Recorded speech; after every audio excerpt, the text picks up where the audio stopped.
करंजिया ठारे टाटा पावर मनमुखी कार्य को विरोध कले जमी मालिक बिना सहमति रे चाष जमी रे पोता जाइछि विद्युत खुंट। मयूरभंज जिला करंजिया ठारे टाटा पावर जोर जबरदस्त कार्य को घोर विरोध कराଯାଇଛି। विरोध करिसेंती अंचलवासी चाष जमी मालिक। तेबे टाटा पावर पक्षरु करंजिया ग्रिड को साहारपड़ा को विद्युत संयोग निमंते नूतन भावे लोकंकर पट्टाभुक्त चाष जमी रे 11 केवी उच्च क्षमता संपन्न विद्युत संयोग निमंते जमी मझिरे खुंट पोती नेबाकू प्रयास को जमी मालिक विरोध करने सहित काम करने को आसीथिबा कनिष्ठ जंत्री और कर्मचारी को काम बंद करी फेराई देइचंती। आम समस्त एकजुट होमर सब बिल बाड़ी जहाँ जगह बाड़ी रही आम कहीं किसी न कही इलेक्ट्रिक वाला मन इच्छा खुंट पोती चलते।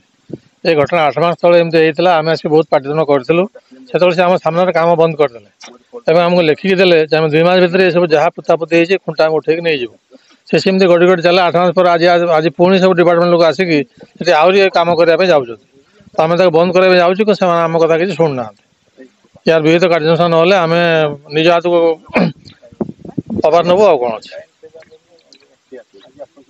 तेबे गत 6 मास पूर्व यही काम आरंभ समय करंजिया बाईपास रास्ता कड़े निया बेले वर्तमान किछि दूर पर चाष जमी मझिरे खुंट पोती लाइन को नेबाकू मसुदा को जानिबा परे जमी मालिक माने विरोध करिबारु याकू बंद रखा जायतिला।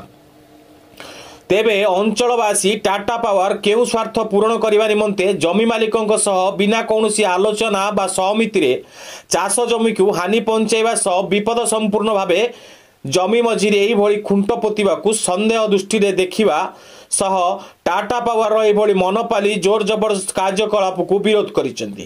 सरकारक पक्षरु कृषि और कृषक एवं चाष जमीर उन्नति निमंते प्राथमिकता देउथुवा बेले टाटा पावर एभली बेपरुआ उद्यम रे अंचलवासी क्षोभ प्रकाश करिसेंती।